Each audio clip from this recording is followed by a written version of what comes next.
but we suffer different. Look, I want you to leave here this morning, and I want you to know that just because you're saved, just because you're a son or a daughter of the Most High God,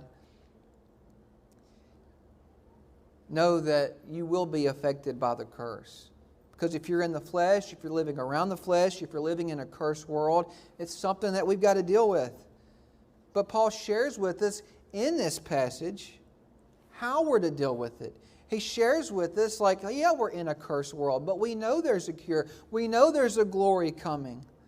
So we have a hope the rest of the world does not have. It's the same thing Peter shared when Peter wrote his letter.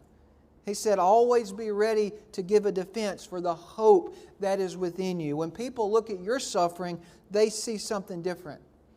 That's the second truth I'd like to share with you this morning, is that Christians suffer with hopefulness, not hopelessness.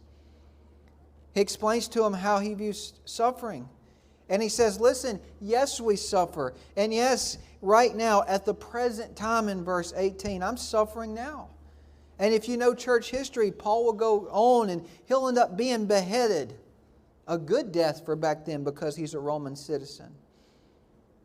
But Paul says, look, in the middle of all this, I don't think it's worthy to even be compared to the glory that will be revealed in us. So, as we suffer, I'm suffering with an earnest expectation, with the hopefulness the rest of the world does not have. What's the difference between Christian suffering and non-Christian suffering? We both suffer.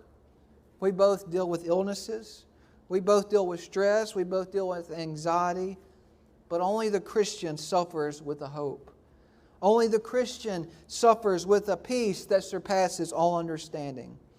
We suffer knowing that somehow, some way, God is fitting our suffering into His sovereign plan. It's like Paul will go on to say in verse 28, all things work together for good to those who love God and to those who are the called according to His purpose.